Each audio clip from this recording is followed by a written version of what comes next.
나이 들어 행복하게 살고 싶다는 마음, 누구나 같지만, 현실은 왜 자꾸 불편하고, 복잡하고, 마음이 괴로울까요? 몸보다 마음이 더 무겁다는 말, 공감되시죠? 사실 노년에 꼭 필요한 건 더 가지는 것이 아니라 줄이는 것입니다. 오늘은 노년에 진짜 행복해지려면 꼭 줄여야 할 6가지를 알려드립니다. 지금 줄이면 남은 삶이 훨씬 가벼워집니다. 물건을 줄이면 마음이 가벼워집니다. 집안에 쌓인 물건이 주는 무의식적 스트레스는 생각보다 큽니다. 안 쓰는 물건을 비워야 공간도 마음도 정리됩니다. 필요 없는 물건을 줄이는 실천 방법을 알아보겠습니다. 옷장에 입지 않는 옷이 가득하면 선택의 피로가 생깁니다. 주방에 쓰지 않는 그릇이 많으면 요리할 때 불편합니다. 거실에 쌓인 책과 잡동사니는 시야를 어지럽힙니다. 이런 물건들이 쌓이면 마음도 복잡해집니다. 하루에 한 가지씩 물건을 정리해 보세요. 필요 없는 물건을 버리면 공간이 넓어집니다. 공간이 넓어지면 마음도 편안해집니다. 정리된 공간에서 생활하면 스트레스가 줄어듭니다. 물건을 줄이면 청소도 쉬워집니다. 청소가 쉬워지면 생활이 편리해집니다. 편리한 생활은 삶의 질을 높입니다. 물건을 줄이는 것은 단순한 정리가 아닙니다. 삶을 단순하게 만드는 첫걸음입니다. 단순한 삶은 행복을 가져옵니다. 행복은 마음의 여유에서 시작됩니다. 마음의 여유는 정리된 공간에서 생깁니다. 정리된 공간은 물건을 줄이는 것에서 시작됩니다. 물건을 줄이면 삶이 가벼워집니다. 가벼운 삶은 노년의 행복을 가져옵니다. 지금부터 하나씩 줄여보세요. 작은 변화가 큰 행복을 만듭니다. 물건을 줄이는 것은 자신을 위한 투자입니다. 투자는 미래의 행복을 위한 준비입니다. 준비된 삶은 안정감을 줍니다. 안정감은 마음의 평화를 가져옵니다. 마음의 평화는 건강한 삶의 기반입니다. 건강한 삶은 노년의 목표입니다. 목표를 이루기 위해 지금 시작하세요. 물건을 줄이는 것은 그 시작입니다. 시작이 반입니다. 반을 시작했으니 나머지도 할 수 있습니다. 할 수 있다는 믿음이 중요합니다. 믿음은 행동으로 이어집니다. 행동은 변화를 만듭니다. 변화는 새로운 삶을 열어줍니다. 새로운 삶은 행복으로 가는 길입니다. 행복은 선택입니다. 지금 선택하세요. 물건을 줄이는 것을 선택하세요. 선택이 미래를 만듭니다. 미래는 지금의 선택에 달려 있습니다. 지금 물건을 줄이면 행복한 미래가 기다립니다. 인간관계를 줄이면 갈등이 줄어듭니다. 노년에 들어서도 사람에 지치고 관계에 상처받는 일이 계속됩니다. 오랜 친구와도 갈등이 생기고 가족 사이에서도 마음이 불편할 때가 많습니다. 그럴수록 꼭 기억해야 할 건 모든 관계를 유지할 필요는 없다는 점입니다. 젊었을 땐 이해하고 참으며 살아왔지만 이제는 내 마음이 더 중요합니다. 억지로 맞추는 관계는 내 에너지를 계속해서 빼앗습니다. 의무감으로 만나는 사람은 만나고 나면 더 피곤해집니다. 관계에도 정리가 필요합니다. 노년의 관계는 양보다 질입니다. 마음을 나눌 수 있는 사람, 편안한 사람 한두 명이면 충분합니다. 자주 연락하지 않아도 괜찮은 관계가 진짜 관계입니다. 나를 지치게 만드는 사람은 거리를 두는 것이 건강한 선택입니다. 관계를 줄인다고 외로워지는 것은 아닙니다. 오히려 나에게 집중할 수 있는 시간이 생깁니다. 쓸데없는 오해와 감정 소모가 줄어듭니다. 갈등이 줄어들면 일상이 편안해집니다. 편안한 마음이 건강한 노년을 만들어줍니다. 가까운 가족과도 거리가 필요할 때가 있습니다. 모든 문제에 다 끼어들지 않아도 됩니다. 내 의견을 주장하지 않아도 괜찮습니다. 때로는 모른 척, 못 본 척하는 게 관계를 지키는 방법입니다. 좋은 관계는 자주 만나는 것보다 서로를 이해하는 데서 시작됩니다. 소통이 없다고 해서 나쁜 관계는 아닙니다. 말을 줄이고 마음을 더 쓰는 것도 지혜입니다. 서운한 말을 계속 떠올리면 결국 나만 손해입니다. 잊어야 편해지고 놓아야 가벼워집니다. 정리한다고 해서 나쁜 사람이 되는 건 아닙니다. 내 삶을 정돈하는 과정일 뿐입니다. 서로 맞지 않던 관계라면 거리가 필요합니다. 새로운 인연보다 지금 내 옆에 있는 사람을 더 소중히 여겨야 합니다. 조용한 관계, 따뜻한 관계 한두 개면 충분합니다. 말을 줄이고 요구를 줄이면 다툼도 줄어듭니다. 말없이 옆에 있어주는 존재가 진짜 친구입니다. 관계는 줄일수록 더 진실해집니다. 거절하는 용기도 필요합니다. 싫은 약속, 부담스러운 만남은 정중히 거절해도 됩니다. 예전처럼 다 맞춰주지 않아도 됩니다. 지금은 내가 편한 게 더 중요합니다. 내 마음을 돌보는 게 건강입니다. 편하지 않은 관계는 나를 병들게 합니다. 지금부터 인간관계를 정리해보세요. 에너지를 뺏는 사람보다 에너지를 주는 사람을 곁에 두세요. 혼자 있는 시간이 꼭 외로운 건 아닙니다. 오히려 가장 솔직한 나와 마주할 수 있는 시간입니다. 그 시간이 나를 성장시키고 치유하게 만듭니다. 관계를 줄인다는 건 결국 내 삶을 돌보겠다는 뜻입니다. 그 선택이 노년을 훨씬 더 단단하고 편안하게 만들어줍니다. 걱정을 줄이면 건강이 따라옵니다. 걱정은 마음의 짐이고 몸의 병입니다. 노년이 되면 걱정이 더 많아집니다. 자식 걱정, 돈 걱정, 건강 걱정이 머릿속을 가득 채웁니다.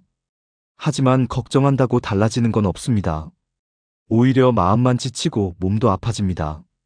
걱정을 줄이면 몸이 가벼워집니다. 마음이 안정되면 소화도 잘 되고 잠도 잘 옵니다. 걱정을 멈추는 가장 좋은 방법은 현실을 직시하는 것입니다. 상상으로 키운 불안이 실제보다 훨씬 더 크고 무섭습니다. 일어나지 않은 일을 계속 생각하면 머리만 복잡해집니다. 그럴 땐 지금 눈앞에 있는 현실에 집중해 보세요. 오늘 해야 할 일, 오늘 먹을 식사에 마음을 담아보는 겁니다. 걱정은 줄일 수 있는 훈련이 필요합니다. 생각이 너무 많아질 때는 글로 써보는 것도 도움이 됩니다. 적다 보면 생각이 정리되고 감정이 차분해집니다. 무엇보다 중요한 건 걱정을 나눌 수 있는 사람입니다. 혼자 앓지 말고 가까운 사람과 이야기하세요. 그 한마디가 생각보다 큰 위로가 됩니다. 기도를 하거나 명상을 통해 마음을 가라앉히는 것도 좋습니다. 숨을 깊게 쉬는 것만으로도 불안은 조금씩 잦아듭니다. 하루에 한 번이라도 걱정하지 않는 시간을 만들어 보세요. 자연을 바라보거나 음악을 듣는 것도 좋은 방법입니다. 걱정은 없앨 수는 없지만 줄일 수는 있습니다. 걱정이 줄면 여유가 생기고 여유가 생기면 웃음이 늘어납니다. 웃음은 몸의 면역력을 높이는 최고의 약입니다. 하루에 한 번 크게 웃는 사람은 병에 잘 걸리지 않습니다. 걱정이 많은 사람일수록 작은 일에 민감해집니다. 그 민감함이 몸에도 영향을 줍니다. 지나간 일은 놓아주고 오지 않은 일은 기다려야 합니다. 지금 이 순간을 잘 살아내는 것이 가장 좋은 방법입니다. 마음이 가벼우면 발걸음도 가볍습니다. 걱정이 줄면 표정도 밝아집니다. 밝은 얼굴은 사람을 끌어당기고 좋은 관계를 만들어줍니다. 그 관계가 또 다른 기쁨을 만들어줍니다. 걱정은 줄이면 줄일수록 삶은 더 평화로워집니다. 지금부터라도 걱정과 거리를 두어보세요. 내가 컨트롤할 수 없는 일은 흘려보내는 연습이 필요합니다. 그것이 바로 건강한 노년을 여는 열쇠입니다. 욕심을 줄이면 여유가 생깁니다. 노년기에 진짜 중요한 건 더 갖는 것이 아니라 덜 욕심내는 것입니다. 욕심은 마음을 불편하게 만들고 관계도 어렵게 만듭니다. 젊을 땐 목표를 이루기 위해 욕심이 필요했지만 이제는 그 욕심이 내 삶을 복잡하게 만들 수 있습니다. 나이 들어서까지 남과 비교하며 살 필요는 없습니다. 누가 더 크고 좋은 집에 사는지, 자식이 어떤 직장을 다니는지, 이런 비교는 마음을 병들게 할 뿐입니다.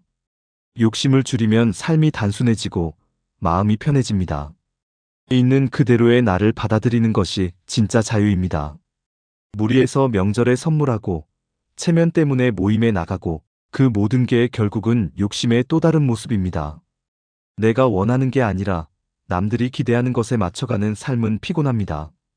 이제는 내 리듬에 맞게 살 때입니다. 남의 시선을 줄이면 내 삶에 집중할 수 있습니다. 지나치게 참견하고 간섭하는 것도 결국 내 안의 통제 욕심일 수 있습니다. 가족에게도 기대를 줄이면 더 편해집니다.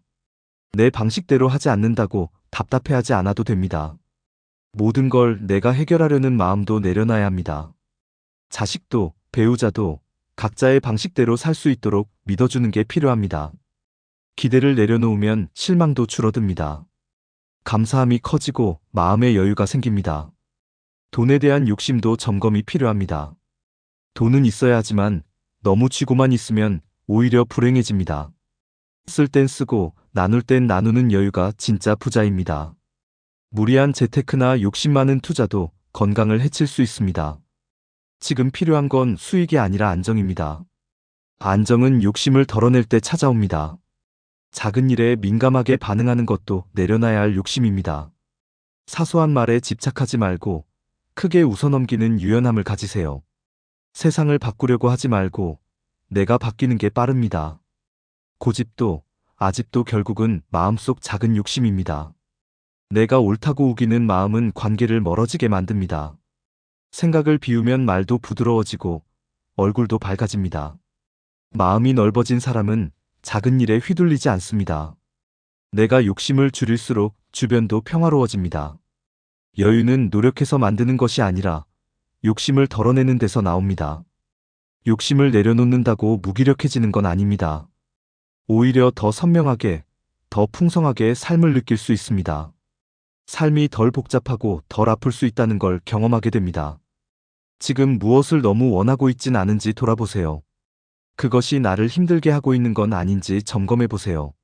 지금 가진 것만으로도 충분한 삶이 가능하다는 걸 느껴보세요. 덜 가지는 것이 아니라 더 자유로워지는 것입니다. 이제는 욕심보다 평화를 선택할 때입니다. 욕심을 줄이면 인생은 훨씬 가볍고 넓어집니다. 식사량을 줄이면 몸이 가벼워집니다. 나이가 들수록 먹는 양이 건강을 결정짓습니다. 많이 먹는다고 힘이 나는 건 아닙니다. 과식은 노년 건강을 해치는 가장 흔한 원인입니다. 위장이 약해지고 소화 기능도 떨어지는 시기입니다.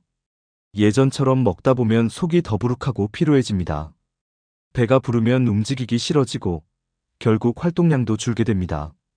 식사량을 줄이면 몸이 훨씬 가벼워집니다. 소식은 위를 편하게 하고 피로를 줄여줍니다. 무거운 몸보다 가벼운 몸이 노년을 훨씬 편하게 만들어줍니다. 식사를 줄인다고 해서 영양이 부족해지는 건 아닙니다. 중요한 건 무엇을 먹느냐입니다. 질 좋은 단백질과 채소, 소량의 건강한 지방이면 충분합니다. 밥을 꼭 한 공기 다 먹을 필요는 없습니다. 반 공기만 먹어도 반찬을 잘 구성하면 괜찮습니다. 하루 세 끼를 꼭 먹는 것보다 하루 두 끼로 줄여도 괜찮습니다. 자기 몸에 맞는 식사 리듬을 찾는 것이 우선입니다. 늦은 밤 과일이나 간식은 피하는 것이 좋습니다. 야식은 수면의 질도 떨어뜨리고 다음날 컨디션에도 영향을 줍니다. 한 끼에 너무 많은 반찬은 필요 없습니다. 소화에 무리가 가지 않는 단순한 식사가 오히려 좋습니다. 음식을 천천히 오래 씹는 것도 식사량을 줄이는 데 도움이 됩니다. 포만감을 더 빨리 느끼게 하고 소화도 잘 됩니다. 식사 중간에 물을 많이 마시는 습관은 피해야 합니다. 위산이 희석되면서 소화에 방해가 됩니다. 식사는 조용하고 안정된 분위기에서 하는 것이 좋습니다. TV를 켜놓고 먹는 습관은 과식으로 이어질 수 있습니다. 포크보다 젓가락, 큰 접시보다 작은 접시가 식사량을 줄이는 데 유리합니다. 과식은 혈당과 혈압에도 직접적인 영향을 줍니다. 식사를 줄이면 건강검진 결과도 달라집니다. 몸이 가벼워지면 기분도 밝아지고 외출도 늘어납니다. 활동이 늘면 다시 건강도 좋아집니다. 좋은 순환을 만드는 첫걸음이 바로 식사량 조절입니다. 한 끼를 줄이면 잠도 더 잘 오고 아침도 덜 피곤합니다. 소식은 체중 관리뿐 아니라 면역력에도 영향을 줍니다. 입맛을 줄이기보다는 식습관을 바꾸는 것이 핵심입니다. 간단하고 규칙적인 식사가 건강한 몸을 만듭니다. 무엇보다 중요한 건 꾸준한 실천입니다. 식사량을 줄이면 내 몸이 바로 반응합니다. 오늘부터 반 공기 덜 먹기, 한 숟가락 덜 먹기 실천해보세요. 가볍고 건강한 몸이 노년의 행복을 더욱 키워줄 겁니다. 소음을 줄이면 삶이 조용해집니다. 나이가 들수록 시끄러운 환경은 마음을 더 피곤하게 만듭니다. TV 소리, 휴대폰 알림, 사람들의 대화 소리까지. 작은 소음이 쌓이면 쉽게 지치고 예민해집니다. 소음은 단순한 불편함이 아니라 스트레스의 원인이 됩니다. 조용한 환경은 몸과 마음을 쉬게 하는 공간입니다. 귀뿐 아니라 머리도 휴식이 필요합니다. 소음이 줄어들면 생각도 정리되고 감정도 안정됩니다. 노년기에 중요한 건 시끄러움 속 활기보다 고요함 속 평화입니다. TV는 정보보다 소음이 될 때가 많습니다. 하루 종일 켜놓은 뉴스는 마음을 불안하게 만들 수 있습니다. TV는 필요할 때만 켜고 나머지 시간은 꺼두는 습관이 필요합니다. 휴대폰 알림도 줄일 수 있습니다. 필요한 연락만 오게 설정하고 소리는 최소한으로 줄입니다. 음악도 좋지만 때로는 아무 소리 없는 시간이 더 소중합니다. 창문을 열고 자연의 소리를 들어보세요. 바람 소리, 새 소리, 나뭇잎 흔들리는 소리도 큰 위로가 됩니다. 낮 동안 일정 시간만이라도 무소음 시간을 정해보세요. 이 시간 동안은 TV도 끄고 휴대폰도 멀리 두는 겁니다. 그 시간엔 그냥 앉아있거나 책을 읽거나 가만히 있어도 좋습니다. 조용함에 익숙해지면 오히려 그것이 큰 힘이 됩니다. 혼자 있는 시간이 외롭기보다 편안하게 느껴집니다. 소음을 줄이면 집중력도 향상됩니다. 생각이 또렷해지고 머리가 맑아집니다. 불안감이나 짜증도 줄어들고 마음이 차분해집니다. 주변 환경을 단순하게 정리하는 것도 소음을 줄이는 방법입니다. 시끄러운 가전제품은 사용 시간을 조절할 수 있습니다. 가족에게도 조용한 시간을 갖고 싶다고 솔직히 말해보세요. 소통은 조용한 마음에서 시작됩니다. 말도 줄이고 소리도 줄이면 관계도 부드러워집니다. 집안이 조용하면 집이 곧 휴식처가 됩니다. 외출하지 않아도 마음이 쉬는 공간이 생기는 것입니다. 조용한 음악 한 곡, 조용한 오후 1시간, 이런 시간이 쌓이면 마음이 훨씬 건강해집니다. 소리 없는 시간 속에서 진짜 나의 감정을 들을 수 있습니다. 바쁘게 살았던 날들 속에서 놓쳤던 생각들도 다시 돌아옵니다. 자기만의 조용한 공간을 만드는 것은 곧 자신을 돌보는 일입니다. 그 공간은 다른 누구도 대신 만들어줄 수 없습니다. 지금 있는 그대로의 집에서도 조용한 구석을 만들 수 있습니다. 그 구석이 마음의 쉼터가 됩니다. 소음을 줄인다는 건 삶을 천천히 살겠다는 뜻입니다. 천천히 사는 삶은 더 깊고 넓게 느껴집니다.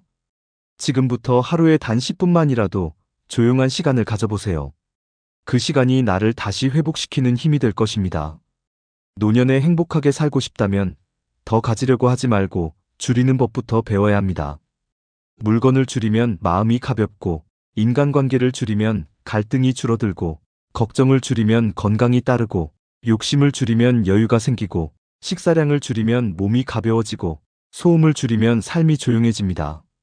이 6가지를 하나씩만 줄여도 지금보다 훨씬 편안하고 따뜻한 노년을 맞이할 수 있습니다. 줄인다는 건 비워낸다는 뜻이 아닙니다. 덜어냄으로써 진짜 중요한 것을 지키는 일입니다. 삶은 가볍게 살수록 깊어집니다. 오늘부터 하나만 줄여보세요. 어떤 걸 먼저 실천해보고 싶으신가요? 댓글로 여러분의 생각을 나눠주세요. 공감되는 부분이 있었다면 좋아요와 구독도 부탁드립니다. 주변 분들과 영상 공유하셔서 함께 가볍고 따뜻한 노년을 만들어가면 좋겠습니다. 행복은 멀리 있지 않습니다. 지금 줄이는 그 마음이 행복의 시작입니다.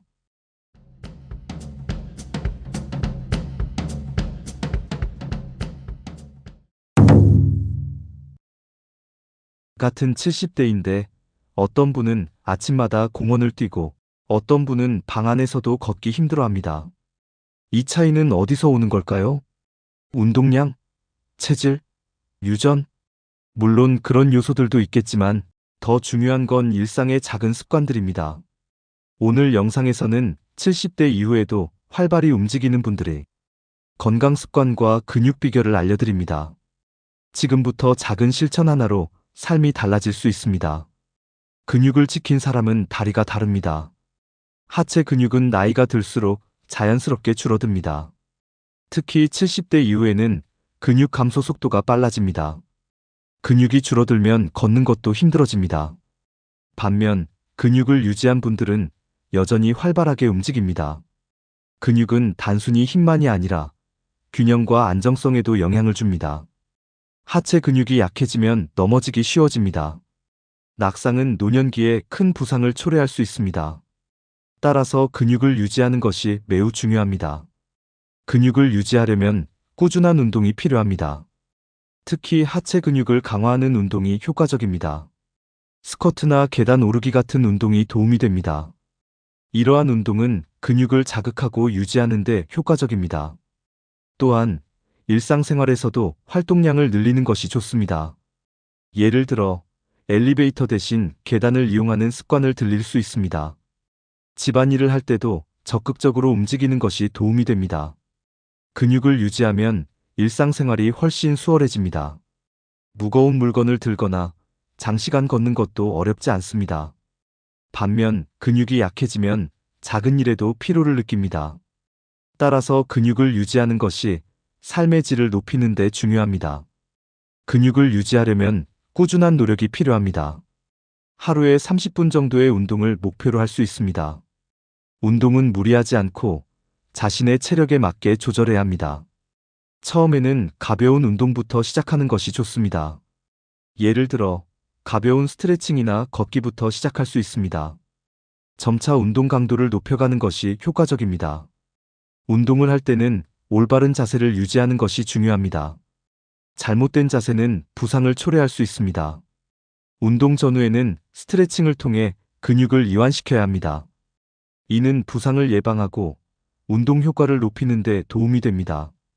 근육을 유지하려면 영양 섭취도 중요합니다. 특히 단백질 섭취가 근육 유지에 큰 역할을 합니다. 식사에 단백질이 풍부한 식품을 포함시키는 것이 좋습니다. 예를 들어 생선, 두부, 달걀 등이 있습니다. 이러한 식품은 근육 형성에 필요한 영양소를 제공합니다. 또한 충분한 수분 섭취도 중요합니다. 물을 자주 마시는 습관을 들이는 것이 좋습니다. 수분은 근육의 기능을 유지하는 데 도움이 됩니다. 근육을 유지하려면 충분한 휴식도 필요합니다. 운동 후에는 충분한 휴식을 통해 근육을 회복시켜야 합니다. 수면도 근육 회복에 중요한 역할을 합니다. 하루에 7시간에서 8시간 정도의 수면을 취하는 것이 좋습니다. 규칙적인 수면 습관을 유지하는 것이 중요합니다. 스트레스 관리도 근육 유지에 영향을 줍니다. 스트레스는 근육의 긴장을 초래할 수 있습니다. 명상이나 호흡 운동을 통해 스트레스를 관리할 수 있습니다. 긍정적인 마인드를 유지하는 것도 도움이 됩니다. 사회적 활동에 참여하는 것도 근육 유지에 긍정적인 영향을 줍니다. 친구나 가족과의 교류는 활동량을 늘리는 데 도움이 됩니다. 이러한 활동은 정신 건강에도 긍정적인 영향을 줍니다. 결국 근육을 유지하는 것은 전반적인 건강을 지키는 데 중요합니다. 매일의 습관이 움직임을 만든다. 잘 걷는 사람과 걷지 못하는 사람의 가장 큰 차이는 하루의 습관입니다. 매일 아침 같은 시간에 일어나 가볍게 몸을 푸는 것부터 다릅니다. 걷기 전 간단한 스트레칭이나 물 한 잔 마시는 습관도 몸의 리듬을 만듭니다. 잘 움직이는 분들은 하루 중 특정 시간에 반드시 몸을 씁니다. 아침 산책, 점심 후 정리정돈, 저녁 가벼운 정원 손질까지 활동이 꾸준합니다. 그 시간들을 놓치지 않기 때문에 움직임도 자연스럽게 이어집니다. 반면 걷기 어려운 분들은 하루 대부분을 앉아서 보내는 경우가 많습니다. TV 앞이나 침대에서 보내는 시간이 길어지면 근육은 빠르게 줄어듭니다. 몸을 안 쓰면 안 쓸수록 더 움직이기 싫어지는 것이 인체의 특성입니다. 하루 종일 걷지 않아도 움직이기만 해도 달라질 수 있습니다. 설거지를 하며 까치발을 들어보거나 의자에 앉았다 일어서기를 반복해도 좋습니다. 매일 습관처럼 하는 동작이 쌓여서 체력을 지탱합니다. 정해진 시간에 걷고 정해진 시간에 쉬는 것도 중요합니다. 수면과 식사 활동 시간을 일정하게 유지하면 에너지도 유지됩니다. 하루에 몇 번이라도 몸을 의식적으로 움직이는 것이 핵심입니다. 장 보러 갈 때 일부러 멀리 주차하거나 엘리베이터 대신 계단을 이용할 수 있습니다. 짧은 거리라도 자주 걷는 것이 힘을 지키는 방법입니다.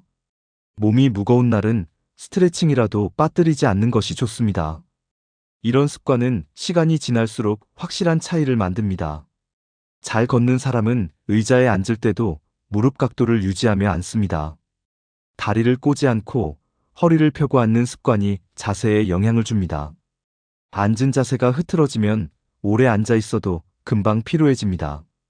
자세가 흐트러지면 하체 힘도 약해집니다. 자신의 자세와 생활 습관을 점검해 보는 것이 중요합니다. 집에만 있어도 할 수 있는 습관들이 많습니다. 전화 통화를 하면서 제자리 걷기를 하거나 음악을 들으며 다리를 들어 올릴 수 있습니다. 처음에는 불편해도 반복하면 몸이 익숙해집니다.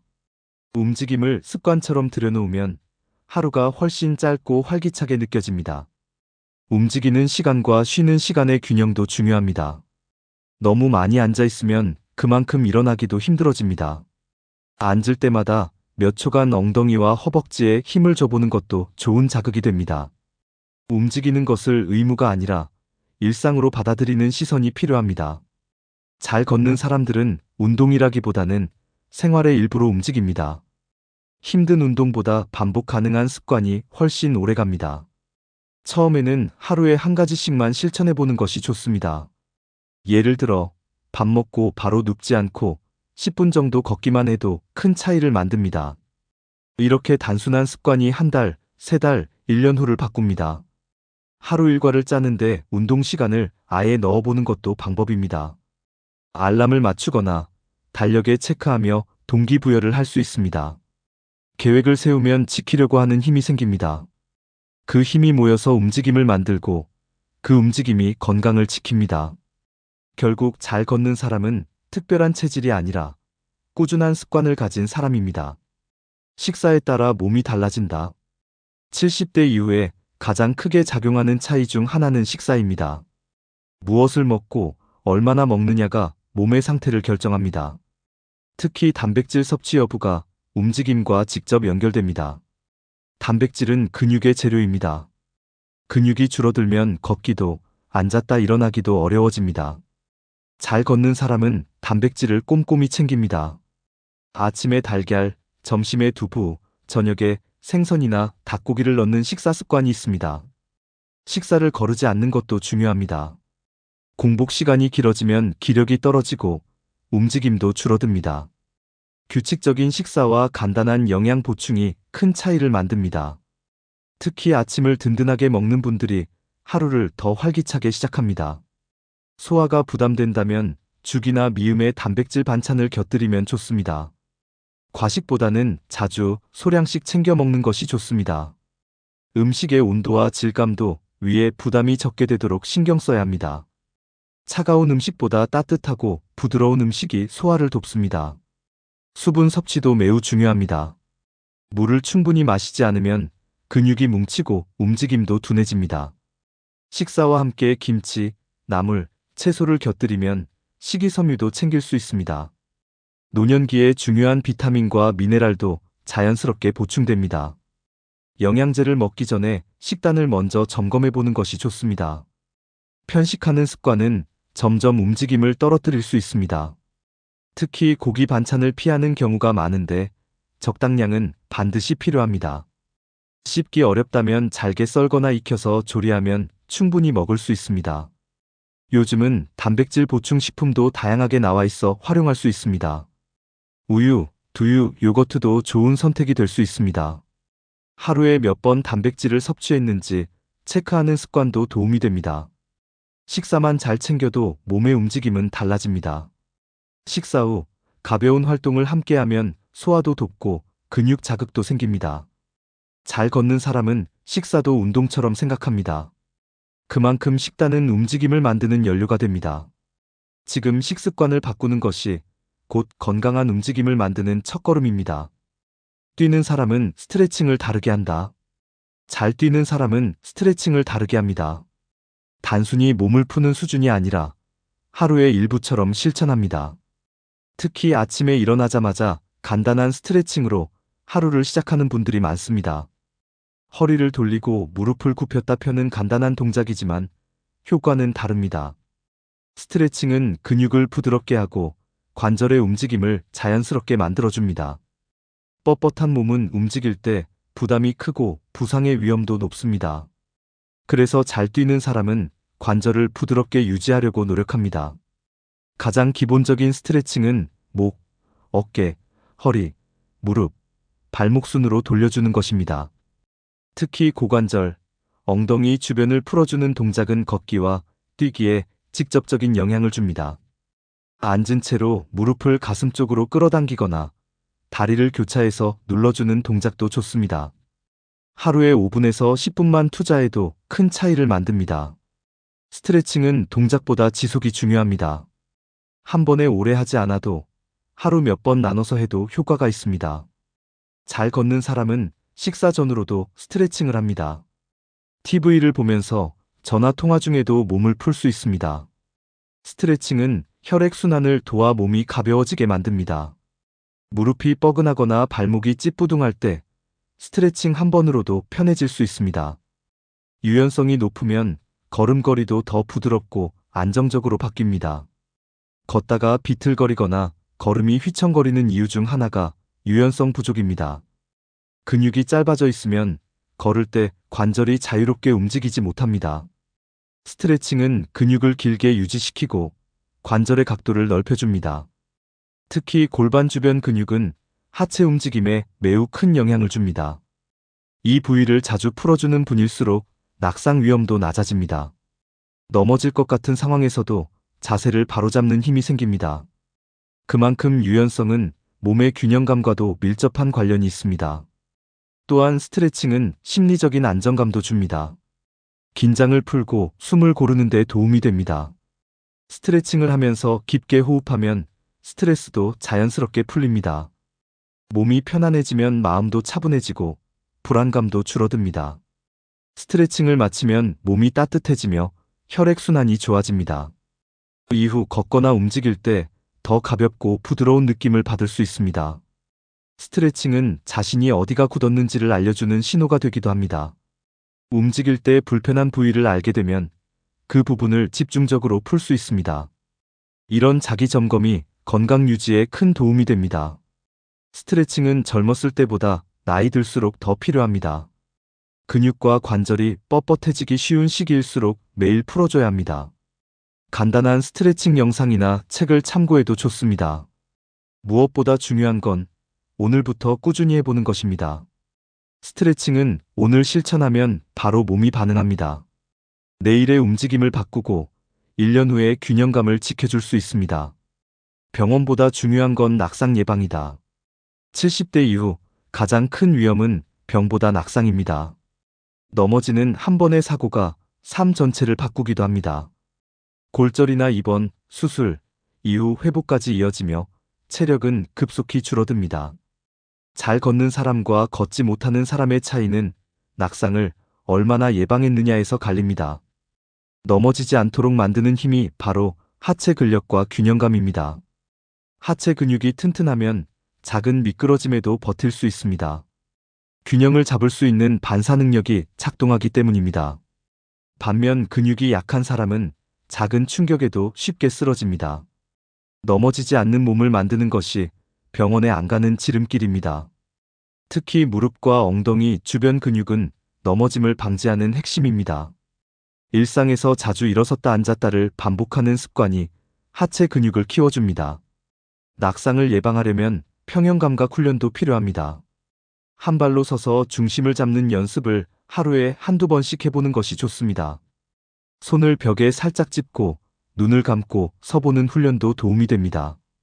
걷기 전후로 바닥 상태를 살피는 습관도 중요합니다. 미끄러운 곳이나 방바닥 카펫, 전선 등에 주의하는 습관을 들여야 합니다. 실내에서도 낙상 사고는 자주 일어납니다. 욕실 매트, 침대 높이, 슬리퍼 상태 등도 점검해 보아야 합니다. 조명이 어두운 환경도 낙상의 원인이 됩니다. 야간에는 작은 수면등을 두는 것이 낙상 예방에 효과적입니다. 낙상을 한 번이라도 경험하면 움직임 자체에 대한 두려움이 생깁니다. 이로 인해 활동량이 줄고 근육이 더 빠르게 줄어드는 악순환이 시작됩니다. 그래서 넘어지지 않는 습관, 움직이기 전 점검하는 습관이 중요합니다. 균형 감각을 유지하려면 단순한 걷기보다는 균형 중심 운동이 더 필요합니다. 예를 들어 한 발 들기, 발끝으로 서기, 제자리 걷기 등이 효과적입니다. 낙상을 예방하는 일은 병원에 가지 않게 만드는 최고의 투자입니다. 지금 움직일 수 있을 때 예방 습관을 만드는 것이 가장 큰 자산입니다. 나이가 들수록 예방은 치료보다 훨씬 더 중요해집니다. 하루에 몇 분만 투자해도 낙상 위험은 크게 줄일 수 있습니다. 걷기 전에 다리 힘을 먼저 점검해 보세요. 넘어지지 않는 근육, 그것이 건강한 노년의 시작입니다. 같은 나이지만 어떤 사람은 뛰고 어떤 사람은 침대에서 겨우 일어납니다. 그 차이는 하루의 작은 습관에서 시작됩니다. 근육을 지키고 식사를 챙기고 스트레칭을 반복하며 균형과 움직임을 스스로 만들어 온 결과입니다. 지금부터라도 실천하면 늦지 않습니다. 잘 걷고 잘 움직이는 삶은 노력으로 만들 수 있습니다. 여러분은 어떤 습관을 실천하고 계신가요? 댓글로 함께 나눠주시면 많은 분들께 도움이 될 수 있습니다. 이 영상이 도움이 되셨다면 좋아요와 구독, 그리고 가족과의 공유도 부탁드립니다. 지금 작은 실천이 10년 뒤의 움직임을 바꿉니다. 건강한 하루, 건강한 다리, 지금부터 시작해보세요.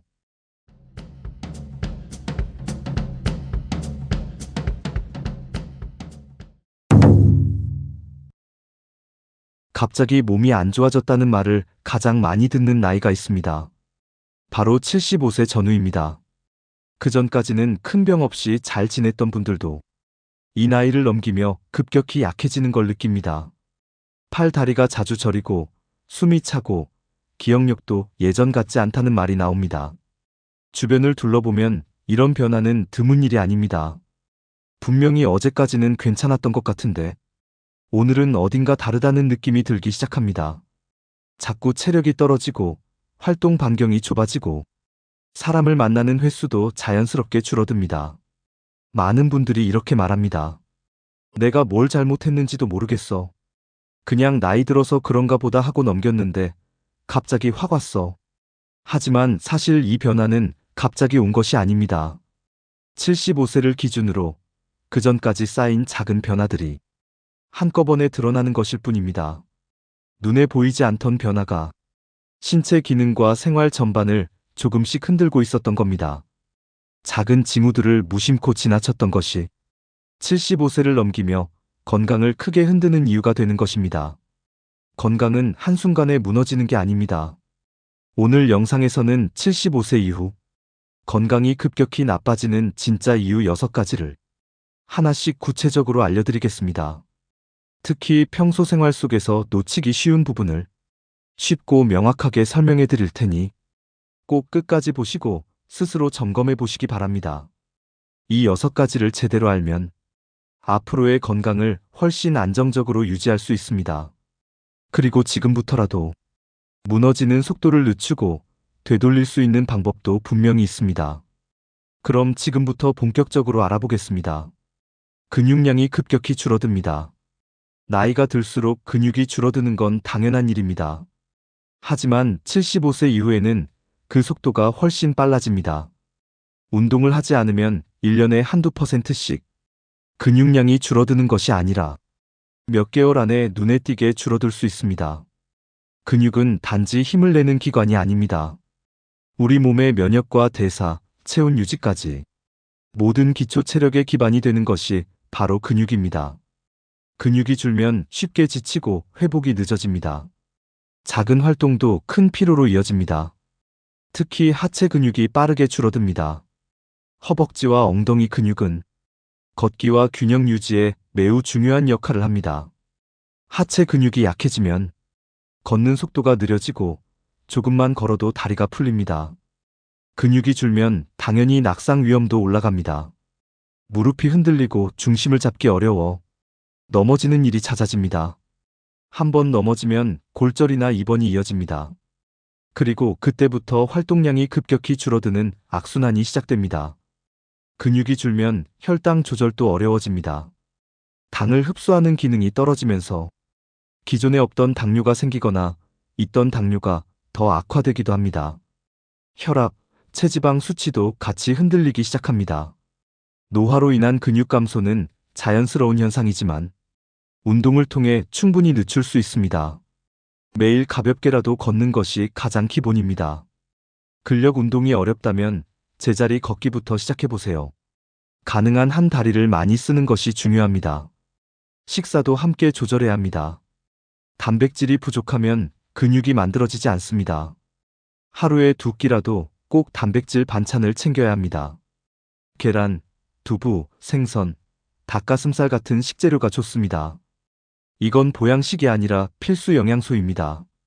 단백질을 먹는다고 바로 근육이 늘진 않지만 운동과 함께하면 유지에 큰 도움이 됩니다. 아침에 일어나서 스트레칭하고 식사 후에는 천천히 걷는 루틴을 만들어 보세요. 작은 습관이 근육을 지켜줍니다. 근육량을 체크하고 싶다면 정기적인 체성분 검사를 받아보는 것도 좋습니다. 특히 체중이 줄었다면 그게 근육 때문인지 확인해 보아야 합니다. 몸무게만 보고 판단하면 안 됩니다. 겉은 괜찮아 보여도 속은 약해져 있을 수 있습니다. 요약하자면 75세 이후 근육이 급격히 줄어드는 건 자연스러운 현상이지만 그대로 두면 건강 전체가 무너질 수 있습니다. 지금 당장 움직이는 습관과 식사를 통한 단백질 섭취를 챙겨야 합니다. 근육은 나이보다 중요합니다. 장기 기능이 눈에 띄게 떨어집니다. 75세를 넘기면서 가장 크게 달라지는 것 중 하나는 몸속 장기들의 기능이 눈에 띄게 떨어진다는 점입니다. 겉으로는 멀쩡해 보여도 속에서는 서서히 기능 저하가 일어나고 있습니다. 이 변화는 아주 조용하게 진행됩니다. 간 기능은 해독과 에너지 저장을 담당합니다. 나이가 들면 간의 해독 속도가 느려집니다. 그래서 예전보다 약을 먹고 속이 불편하거나 기름진 음식을 먹고 더 오래 피로를 느끼게 됩니다. 술 한두 잔에도 금세 지치고 회복이 더디게 됩니다. 신장 기능도 마찬가지입니다. 노폐물을 걸러내는 능력이 약해지면서 혈액 속 독소가 천천히 쌓이기 시작합니다. 몸이 붓고 소변량이 줄고 밤에 자주 깨는 증상으로 이어질 수 있습니다. 폐 기능 역시 점점 떨어집니다. 숨이 찬 일이 많아지고 계단을 오르거나 조금만 빨리 걸어도 가슴이 답답해지고 숨이 막힙니다. 이건 단순한 체력 문제가 아니라 폐활량 저하의 신호입니다. 이런 장기 기능의 저하는 겉으로 티가 나지 않기 때문에 방심하기 쉽습니다. 피로가 쉽게 오고 회복이 늦어지며 식욕이 떨어지는 건 역시 장기 기능 저하와 관련이 있습니다. 이럴수록 더욱 생활 관리가 중요해집니다. 무엇보다 소화 기능이 눈에 띄게 떨어집니다. 속이 자주 더부룩하고 예전보다 소화가 잘 안 되는 느낌이 든다면 위장과 췌장의 기능이 약해졌다는 뜻입니다. 음식을 적게 먹어도 속이 더부룩하면 신호를 받아들여야 합니다. 이럴 때일수록 자극적인 음식은 줄이고 소화가 잘 되는 식단으로 바꾸는 게 좋습니다. 기름지고 맵고 짠 음식은 장기 부담을 더 키웁니다. 씹는 횟수를 늘리고 식사 시간을 여유 있게 가지는 것도 중요합니다. 소화는 입에서부터 시작됩니다. 정기적인 건강검진은 꼭 받아야 합니다. 특히 혈액 검사, 간 기능, 신장 수치, 폐 기능 검사는 이 시기에 필수입니다. 무증상일수록 정기 검진이 더욱 필요합니다. 보이는 것보다 보이지 않는 것이 더 무섭습니다. 평소에 피곤한 상태가 오래가면 그냥 나이 들어서 그렇다고 넘기지 마세요. 몸속 장기들이 더 이상 회복 속도를 따라가지 못하고 있다는 신호일 수 있습니다. 이럴 땐 휴식뿐 아니라 식단과 수면까지 점검해야 합니다. 회복력이 떨어졌다면 관리 방식도 바뀌어야 합니다. 물을 충분히 마시는 것도 장기 기능을 지키는 기본입니다. 수분이 부족하면 혈액 농도가 진해지고 신장과 간에 부담이 갑니다. 하루 8잔 정도의 물을 조금씩 자주 마시는 것이 좋습니다. 물을 챙기는 습관이 건강을 지켜줍니다. 요약하자면 75세 이후 눈에 띄는 장기 기능 저하는 조용하지만 확실하게 건강을 흔듭니다. 식사, 수면, 수분 섭취, 정기검진이 장기를 지키는 가장 현실적인 방법입니다. 겉이 아니라 속을 돌봐야 할 시기입니다. 만성질환이 본격적으로 영향을 미칩니다. 75세를 넘기면 대부분 하나 이상의 만성질환을 가지고 있습니다. 고혈압, 당뇨, 고지혈증은 가장 흔한 세 가지입니다. 그런데 문제는 이 만성질환들이 이제는 단순한 수치 문제가 아니라 생활 전체에 영향을 주기 시작한다는 점입니다. 그전까지는 약으로 수치만 관리하면 괜찮았던 것이 이제는 몸의 기능을 조금씩 흔들기 시작합니다. 피로가 자주 오고 쉽게 지치며 잠을 자도 개운하지 않은 느낌이 이어집니다. 그 원인이 만성질환일 수 있습니다. 고혈압은 뇌와 심장에 영향을 줍니다. 혈압이 높은 상태가 계속되면 혈관이 약해지고 두통이나 어지럼증이 나타납니다. 무증상이라고 방심하면 뇌출혈이나 뇌경색으로 이어질 위험도 커집니다. 당뇨는 혈당 수치만 문제가 아닙니다. 혈당이 높으면 신경, 눈, 콩팥, 혈관이 조금씩 손상됩니다. 손발 저림, 시력 저하, 소변 이상 등이 나타날 수 있습니다. 조용히 진행되기 때문에 느껴졌을 때는 이미 손상이 진행된 경우가 많습니다. 고지혈증은 혈액 속 기름기 문제입니다. 혈관 벽에 쌓인 지방이 혈액순환을 방해하고 심장을 압박합니다. 심근경색이나 협심증의 원인이 되기도 합니다. 가슴이 답답하거나 갑자기 숨이 차다면 꼭 점검해야 합니다. 이런 만성질환은 서로 영향을 주고받습니다. 혈압이 오르면 혈당도 흔들리고 혈당이 불안정하면 콜레스테롤도 불안해집니다. 하나만 문제여도 결국 셋 다 함께 흔들릴 수 있습니다. 그래서 통합관리가 필요합니다. 중요한 건 꾸준함입니다. 약을 꾸준히 복용하고 식사, 운동, 수면을 일정하게 유지하는 것이 수치 이상으로 건강을 지키는 핵심입니다.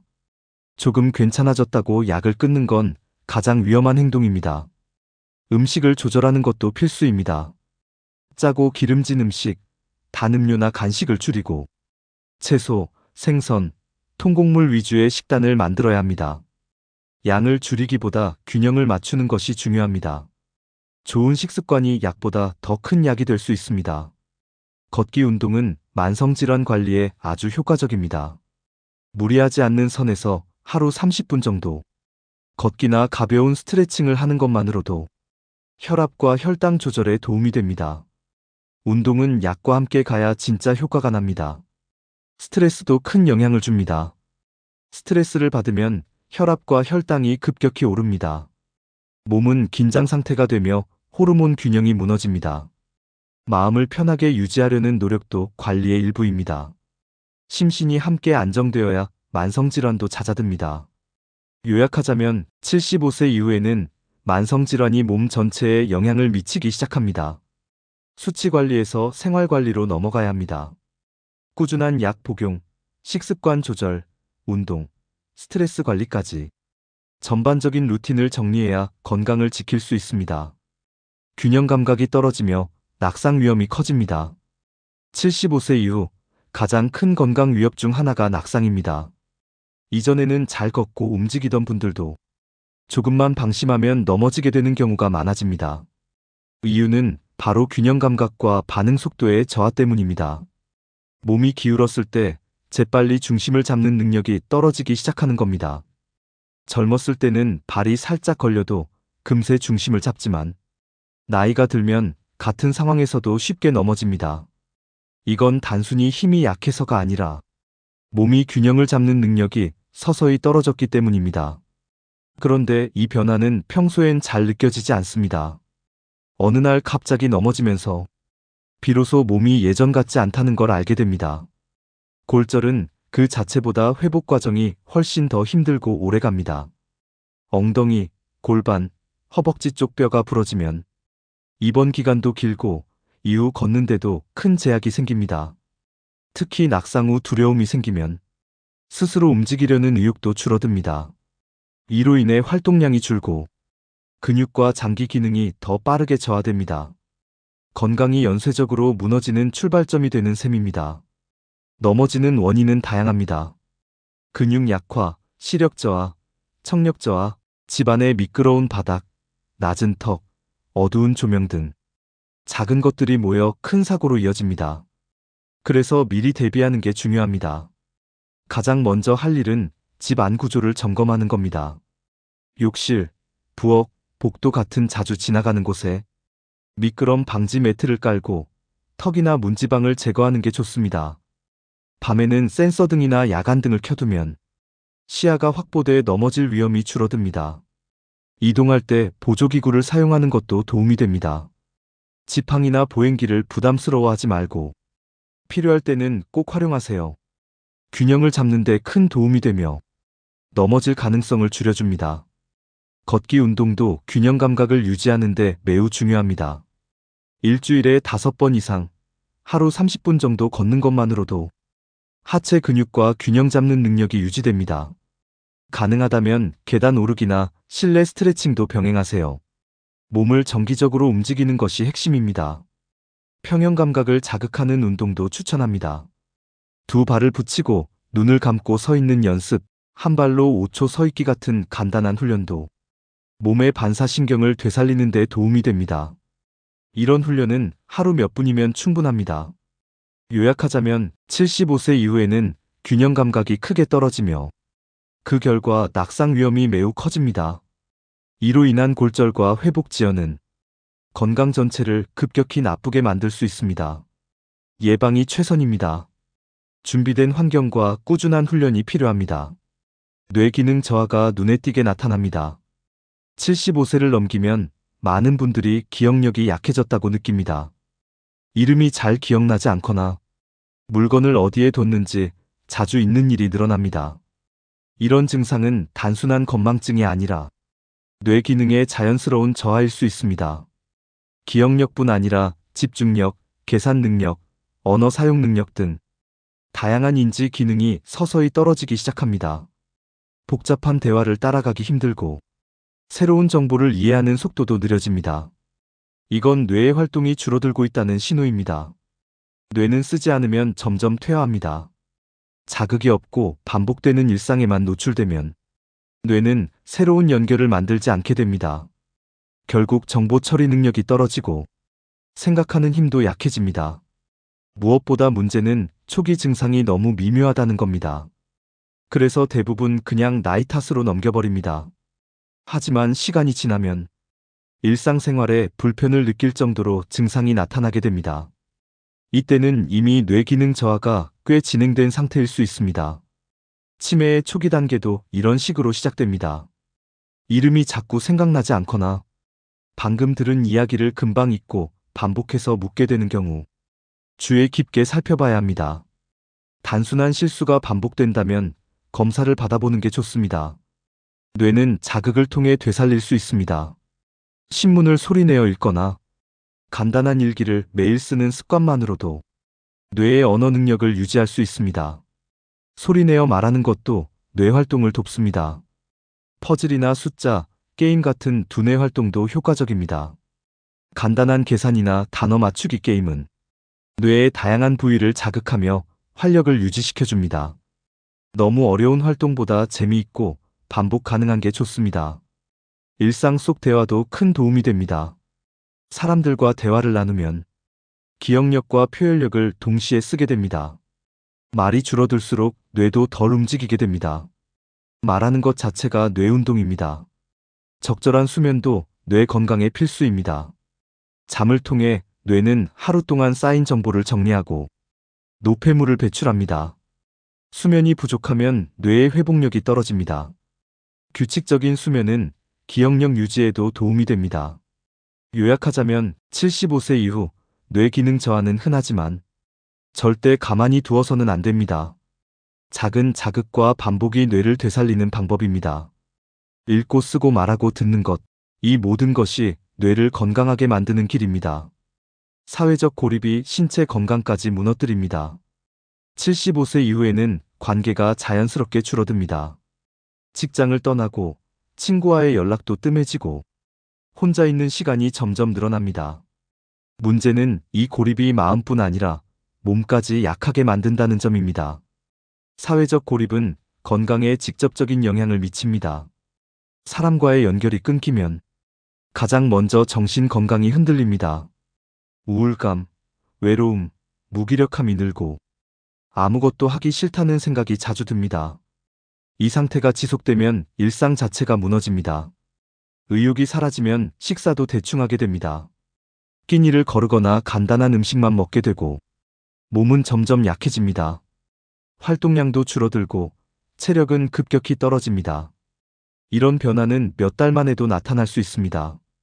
정신적 고립은 뇌 기능 저하와도 연결됩니다. 대화를 나눌 기회가 줄어들면 말을 할 일도 기억할 일도 사라지게 됩니다. 그 결과 치매 위험도 높아집니다. 사람과의 소통은 뇌의 활력소입니다. 몸도 고립에 반응합니다. 활동이 줄어들면서 혈액순환이 느려지고 근육이 감소하며 자세도 무너집니다. 이로 인해 낙상이나 만성 통증이 더 쉽게 생깁니다. 몸과 마음은 서로 연결되어 있습니다. 혼자 사는 게 편하다고 느낄 수도 있습니다. 하지만 진짜 고립은 스스로도 모르게 찾아옵니다. 말할 사람이 없다. 내 소식을 궁금해하는 사람이 없다. 이런 생각이 들기 시작하면 이미 고립이 시작된 것입니다. 관계는 의도적으로 유지해야 합니다. 먼저 연락하는 것이 어색할 수도 있지만 안부 한마디가 다시 관계를 잇는 실마리가 됩니다. 전화, 문자, 영상통화 모두 소중한 연결입니다. 연락은 짧아도 자주 해야 합니다. 동네 주민센터나 복지관을 활용하는 것도 좋은 방법입니다. 비슷한 연령대의 사람들과 가볍게 인사를 나누고 프로그램에 참여하면서 자연스럽게 관계가 만들어집니다. 작은 모임이 삶의 활력이 됩니다. 취미 활동도 중요합니다. 혼자 할 수 있는 것도 좋지만 누군가와 함께 나눌 수 있는 활동이면 더욱 좋습니다. 글쓰기, 노래, 산책, 바둑 같은 활동은 사람과 마음을 이어주는 좋은 도구입니다. 가족과의 연결도 소홀히 하지 마세요. 자녀나 손주와 자주 연락하고 그들의 일상에 관심을 가져주세요. 가족이라는 안정적인 관계는 정서적으로 큰 안정감을 줍니다. 요약하자면 사회적 고립은 단순한 외로움이 아니라 몸과 마음을 동시에 약화시키는 요인입니다. 혼자가 아니라 함께하는 생활을 만들어야 합니다. 말 한마디, 인사 한 번이 건강을 지키는 시작입니다.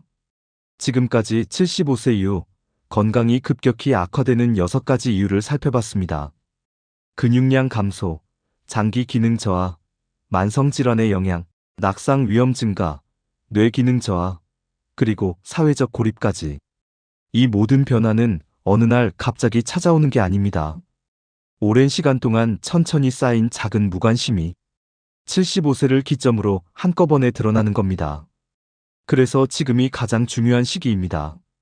작은 습관을 바꾸는 것만으로도 건강 악화를 늦추고 삶의 질을 지킬 수 있습니다. 걷기, 식사, 수면, 대화, 정기검진. 이 5가지만 잘 챙겨도 큰 변화가 생깁니다. 여러분은 오늘 이야기한 6가지 중 가장 공감되거나 지금 실천하고 싶은 항목이 무엇인가요? 댓글로 남겨주시면 많은 분들께 도움이 될 수 있습니다. 영상이 도움이 되셨다면 좋아요와 구독도 부탁드리고 주변 분들과 공유해 주시면 감사하겠습니다. 지금부터라도 하나씩 점검하고 앞으로의 10년 더 건강하고 활기차게 보내시길 바랍니다. 감사합니다. 나이가 들수록 주위에서 가장 많이 듣는 말이 있죠. 건강이 최고야 라는 말입니다. 그런데 정말 건강만이 전부일까요?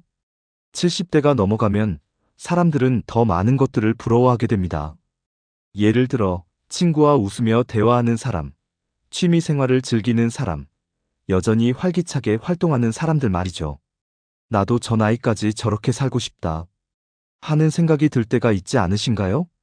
오늘은 나이가 들어도 주변에서 부러움을 받는 사람들의 공통점을 알아보고 우리도 그렇게 될 수 있는 방법을 알려드리겠습니다. 작은 습관의 변화가 어떤 큰 변화를 가져올지 지금부터 함께 알아보시죠. 나이가 들수록 사람들은 왜 특정한 사람을 부러워할까요? 첫 번째 이유는 건강한 신체입니다. 젊었을 때는 아무렇지 않던 작은 움직임이 나이가 들수록 점점 힘들어집니다. 예를 들어 계단을 오르는 일조차도 숨이 차고 무릎이 아프게 되는 것이죠. 하지만 여전히 허리를 꼿꼿이 펴고 산책을 나가는 사람들이 있습니다. 그들의 비결은 꾸준한 운동입니다. 70대가 되어서도 매일 아침 걷기, 스트레칭을 놓지 않는 사람들이죠. 두 번째 이유는 건강한 정신입니다. 나이가 들수록 주변 사람들은 하나둘씩 떠나갑니다. 고독감은 정신 건강에 치명적이죠. 그러나 활기차고 명랑한 사람들은 외로움을 스스로 잘 극복합니다. 그들은 매일 아침 감사일기를 쓰거나 긍정적인 생각을 떠올리며 하루를 시작합니다. 세 번째 이유는 탄탄한 인간관계입니다. 나이가 들면서 혼자가 되는 시간이 많아집니다. 가족이 있어도 자주 보지 못하거나 친구들이 멀어지는 경우가 많죠. 하지만 주변에 항상 사람이 많은 사람이 있습니다. 이들은 적극적으로 사회활동을 이어가고 봉사활동이나 동호회에 참여합니다. 네 번째 이유는 자기계발입니다. 나이가 들면 새로운 것을 배운다는 것이 부담스럽고 귀찮게 느껴질 수 있습니다. 그러나 여전히 스마트폰을 배우거나 그림을 그리거나 책을 읽는 사람들이 있습니다. 이들은 나이가 들어도 배움의 즐거움을 놓지 않는 사람들입니다. 다섯 번째 이유는 자기관리입니다. 70대가 넘어가도 자신의 외모를 가꾸고 옷차림에 신경 쓰는 사람이 있습니다. 자신을 꾸미는 것은 단순한 허영이 아닙니다. 이것은 자신에 대한 존중이자 삶의 활력을 유지하는 방법입니다. 여섯 번째 이유는 재정적 안정입니다. 나이가 들수록 돈에 대한 걱정이 커지기 마련입니다. 하지만 70대가 넘어도 경제적 여유를 누리는 사람이 있습니다. 젊을 때부터 노후 자금을 잘 관리하고 불필요한 소비를 줄인 결과죠. 경제적 안정은 정신적 안정과도 직결되기 때문에 주변에서 부러움의 대상이 됩니다. 일곱 번째 이유는 취미 생활입니다. 일할 때는 퇴직하면 여유롭게 취미를 즐겨야지라고 생각하곤 합니다. 그러나 막상 퇴직을 하면 무엇을 해야 할지 막막해지는 경우가 많습니다. 반면 70대가 넘어도 일주일에 한두 번은 동호회에 나가거나 그림을 그리는 사람들이 있습니다. 이들은 삶의 활력을 스스로 만들어가는 사람들이죠. 여덟 번째 이유는 봉사활동입니다. 나이가 들면 오히려 남을 도울 기회가 많아집니다. 지역사회 봉사활동, 자원봉사센터, 노인복지관 등에서 젊은 세대와 소통하며 자신의 경험을 나누는 것이죠. 이들은 나이가 들어도 사회적 가치를 느끼고 자신의 존재감을 유지합니다. 아홉 번째 이유는 긍정적인 사고방식입니다. 젊을 때는 힘들어도 미래에 대한 희망이 있습니다. 그러나 70대가 넘어가면 미래보다는 과거에 얽매이게 되는 경우가 많습니다. 내가 젊었을 때는 이라는 말을 자주 하게 되죠. 반면 여전히 오늘 하루를 즐기고 미래를 기대하는 사람들이 있습니다. 그들은 나이가 들어도 매일 아침 새로운 계획을 세우고 작은 목표를 달성합니다. 마지막 이유는 삶의 태도입니다. 70대가 넘어가면 신체적, 정신적 변화가 크지만 이를 어떻게 받아들이는지에 따라 삶의 질이 달라집니다. 어떤 사람은 자신의 나이를 기회로 삼고 새로운 인생을 시작합니다. 반면 어떤 사람은 좌절하고 과거를 후회하며 살아갑니다. 결국 부러운 사람들은 삶의 변화마저 긍정적으로 받아들이는 태도를 가진 사람들입니다. 70대가 넘어가도 주변에서 부러움을 받는 사람이 되는 방법, 지금부터 구체적으로 살펴보겠습니다. 첫 번째 방법은 신체 관리입니다. 매일 아침 10분씩 스트레칭과 가벼운 산책을 일상화하세요. 아침에 햇볕을 쬐며 걷는 것은 비타민 D를 보충하고 기분을 밝게 만들어주는 효과가 있습니다. 허리와 무릎이 약한 분들은 실내 자전거 또는 의자에 앉아 하는 스트레칭이 좋습니다. 두 번째 방법은 근력 운동입니다. 근육은 나이가 들수록 줄어들기 때문에 주 3회는 근력 운동을 병행해야 합니다. 물병을 들고 가볍게 팔을 올렸다 내리는 동작만으로도 팔 근육이 탄탄해집니다. 다리 근력을 키우기 위해 벽을 짚고 발끝을 드는 동작을 10회 반복해주세요. 이 동작은 넘어짐을 예방하고 하체 근력을 강화하는 데 효과적입니다. 세 번째 방법은 올바른 식습관 유지입니다. 식사 시 채소와 단백질을 중심으로 한 균형 잡힌 식단을 구성하는 것이 중요합니다. 매 끼니에 색깔이 다른 채소 3가지 이상을 섭취하면 영양 균형이 맞춰집니다.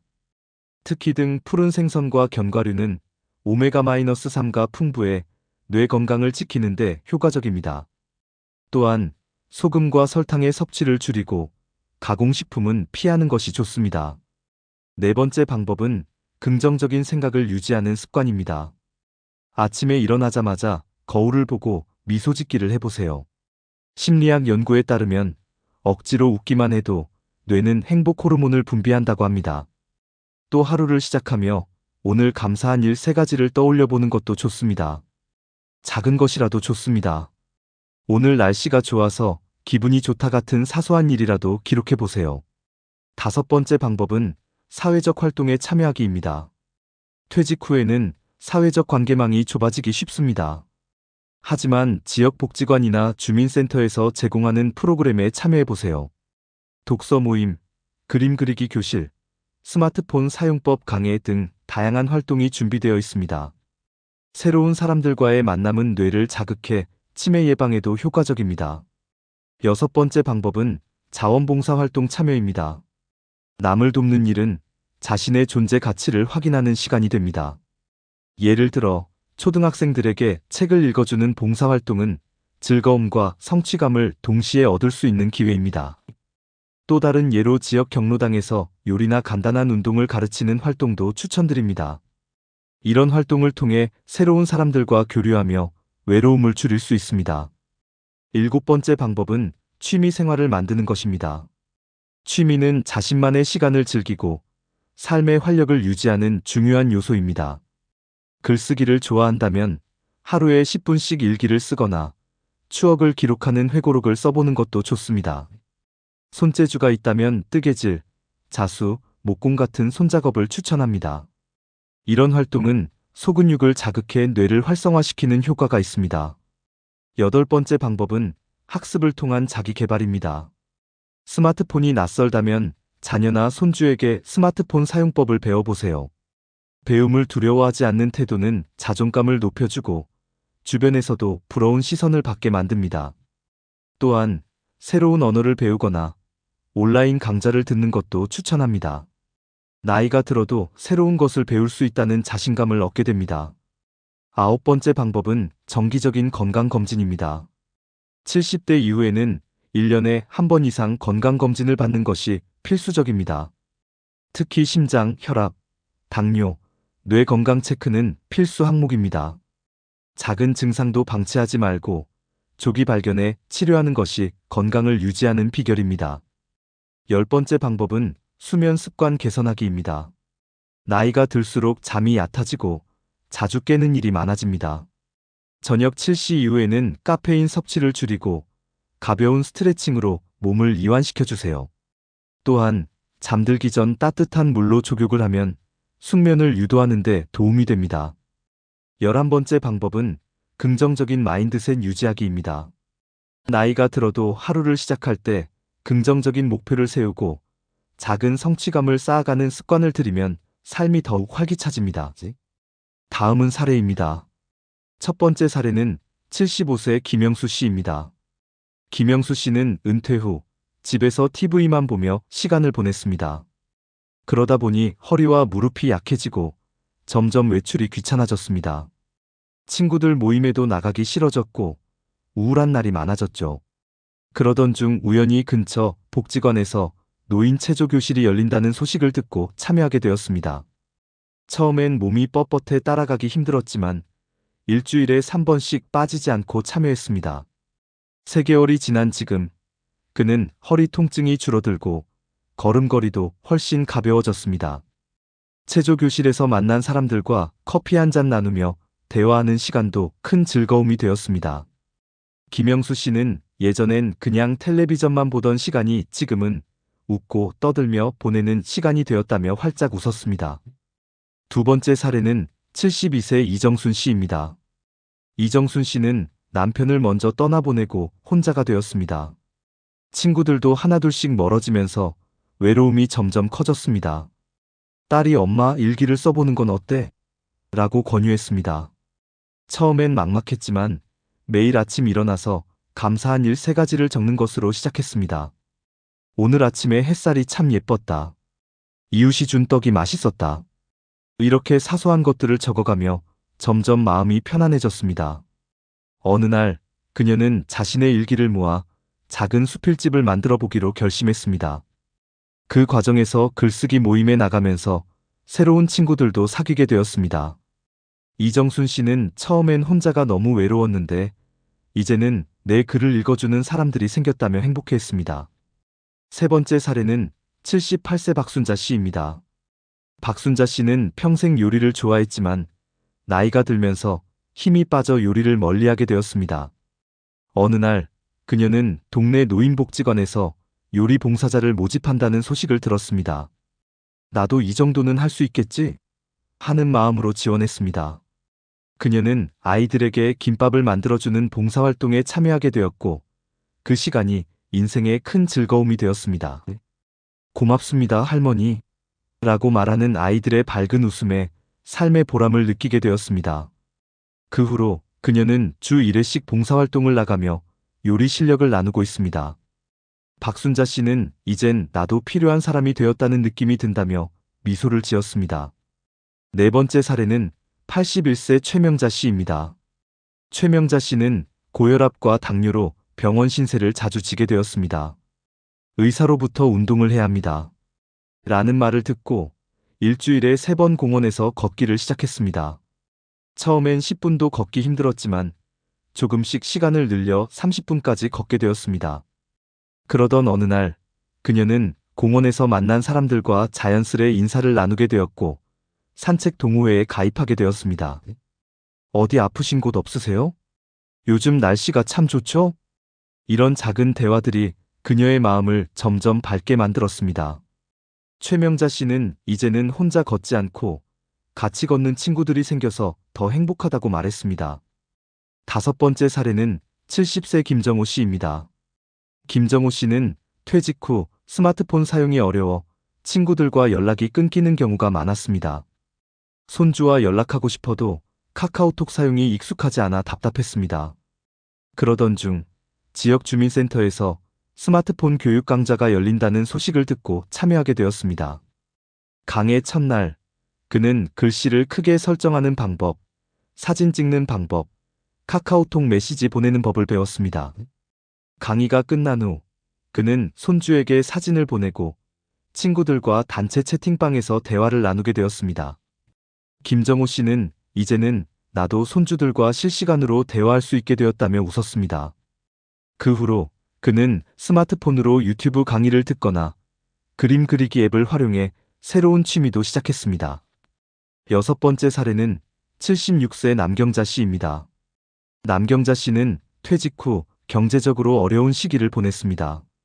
젊은 시절 썼던 재봉틀을 다시 꺼내 들고 동네 아이들에게 옷을 만들어주기 시작했습니다. 그녀는 그 옷들을 지역사회복지관에 기부하게 되었고 그 과정에서 다양한 사람들과 교류하게 되었습니다. 남경자 씨는 예전엔 내 인생이 끝난 줄 알았는데 지금은 내가 무언가를 할 수 있다는 자부심이 생겼다며 환하게 웃었습니다. 과학적인 관점에서 70대 이후에도 활기차고 건강하게 사는 사람들의 공통점은 과연 무엇일까요? 첫 번째는 규칙적인 신체 활동이 신체와 뇌 건강에 미치는 긍정적 영향입니다. 연구에 따르면 일주일에 150분 이상 걷기 운동을 한 노인들은 우울증 발병률이 30% 감소했습니다. 또한 걷기 운동은 관절 건강을 지켜주고 근육량 감소를 예방하는 데도 큰 도움을 줍니다. 근력 운동 역시 중요한데 일주일에 2회 이상 가벼운 아령을 든 운동은 골밀도 감소를 막아줍니다. 실제로 골다공증 환자 100명을 대상으로 6개월간 근력 운동을 시행한 결과 골밀도가 평균 12% 증가했습니다. 두 번째는 사회적 활동과 인지 기능의 연관성입니다. 사회적 고립은 치매 발병률을 높이는 요인 중 하나입니다. 하버드 의과대학 연구에 따르면 사회적 활동이 활발한 노인들은 치매 발병 위험이 40% 낮아집니다. 이는 대화와 소통을 통해 뇌의 신경회로가 지속적으로 활성화되기 때문입니다. 세 번째는 취미 활동이 뇌 건강에 미치는 효과입니다. 새로운 취미를 배우거나 기존 취미를 지속하는 것은 뇌의 신경가소성을 높이는 데 큰 역할을 합니다. 예를 들어 70대 노인들이 주 2회 그림 그리기를 6개월간 지속한 결과 인지, 기능 점수가 15% 상승했다는 연구 결과가 있습니다. 또 뜨개질과 같은 손작업은 뇌의 전두엽과 두정엽을 자극해 치매 예방에 효과적입니다. 네 번째는 일상 속 감정 관리가 건강에 미치는 영향입니다. 미국 심리학회 연구에 따르면 긍정적인 감정을 자주 느끼는 노인들은 스트레스 호르몬 수치가 평균 20% 낮습니다. 이는 면역력 강화와 만성질환 예방에도 중요한 역할을 합니다. 또한 하루 10분씩 감사일기를 쓴 노인들의 우울증 발생률이 35% 감소했다는 연구도 있습니다. 감사일기는 자기 긍정감을 높이고 삶의 의미를 찾는 데 효과적입니다. 다섯 번째는 봉사활동과 사회적 연결이 주는 심리적 안정감입니다. 70대 이상 노인들이 주 1회 봉사활동을 6개월간 지속한 연구에서 우울증 점수가 30% 감소했다는 결과가 있습니다. 이는 남을 돕는 행위가 자신을 필요로 한다는 느낌을 주고 삶의 목적을 찾게 만드는 효과가 있기 때문입니다. 여섯 번째는 규칙적인 수면 패턴이 뇌 기능에 미치는 영향입니다. 잠이 부족하거나 자주 깨는 수면 패턴은 뇌의 해마기역을 관장하는 부위를 위축시키고 치매 위험을 높입니다. 특히 밤에 5회 이상 깨는 노인들은 알츠하이머 발병률이 2배 이상 높다는 연구 결과가 있습니다. 이에 반해 밤에 최소 6시간 이상 숙면을 취하는 사람들은 인지 기능 점수가 더 높게 나왔습니다. 일곱 번째는 경제적 안정이 심리적 안정에 미치는 영향입니다. 경제적 스트레스는 스트레스 호르몬인 코르티솔 분비를 증가시킵니다. 코르티솔이 지속적으로 높아지면 면역력이 저하되고 만성 염증성 질환이 발생할 가능성이 높아집니다. 반면 재정적으로 안정된 사람들은 스트레스 수치가 25% 낮고 우울증 발병률이 절반 이하로 나타났습니다. 여덟 번째는 학습과 자기 개발이 뇌에 미치는 긍정적 자극입니다. 70대 이후에도 새로운 언어를 배우거나 독서 습관을 유지한 사람들은 치매 발병률이 35% 낮습니다. 이는 뇌가 새로운 정보를 받아들이면서 신경회로가 계속해서 활성화되기 때문입니다. 또한 온라인 강좌를 듣거나 스마트폰을 배우는 것도 뇌 자극에 큰 도움이 됩니다. 아홉 번째는 스트레칭과 요가의 효과입니다. 60대 이상 노인들을 대상으로 주 3회 요가를 6개월간 시행한 결과 불면증 증상이 40% 감소했습니다. 이는 요가의 호흡법이 자율신경계를 안정시키고 근육을 이완시켜 수면의 질을 높이기 때문입니다. 열 번째는 소통과 웃음이 주는 긍정적 영향입니다.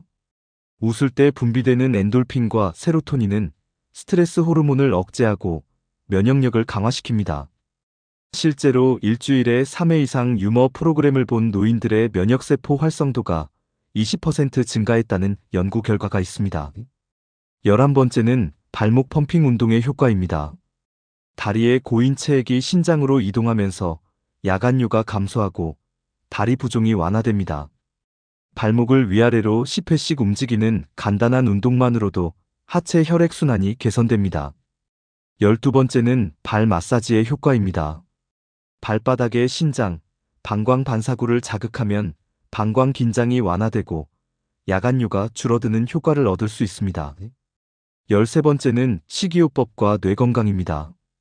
호두, 아몬드, 블루베리와 같은 항산화 식품은 뇌 신경세포를 보호하는 역할을 합니다. 특히 오메가3가 풍부한 등 푸른 생선은 기억력 저하를 예방하는 데 도움을 줍니다. 14번째는 수분 섭취 시간 조정입니다. 오후 7시 이후에는 물 섭취를 줄이고 낮 시간에 충분히 마시는 습관이 야간뇨를 줄이는 데 효과적입니다. 그렇다면 어떻게 실천할 수 있을까요? 70대 이후에도 주변에서 부러움을 받는 사람이 되기 위해서는 꾸준한 실천이 중요합니다. 첫 번째 단계는 아침 루틴 만들기입니다. 아침에 일어나자마자 창문을 열고 햇빛을 쬐면서 깊은 호흡을 5회 반복합니다. 이 과정은 멜라토닌 분비를 조절해 수면 패턴을 안정시키는 데 도움을 줍니다. 이어서 10분간 가벼운 스트레칭을 합니다. 목과 어깨를 풀어주고 손목과 발목을 천천히 돌려주면서 관절을 이완시킵니다. 마지막으로 하체 근력 운동을 추가합니다. 벽에 손을 짚고 발 뒤꿈치를 들어 올리는 동작을 10회 반복하면 하체 근육이 단단해집니다. 이 동작은 낙상 예방과 혈액순환 개선에 효과적입니다. 아침 운동이 끝나면 미지근한 물 한 잔을 마셔 신장을 깨우고 배변 활동을 촉진시킵니다. 두 번째 단계는 식단 관리입니다. 아침 식사에는 단백질과 식이섬유가 풍부한 식단을 구성합니다. 예를 들어 삶은 계란, 통곡물빵, 바나나 한 개를 섭취하면 하루 에너지의 시작을 든든하게 할 수 있습니다. 점심 식사 시에는 등 푸른 생선과 채소를 곁들인 한 끼를 추천합니다.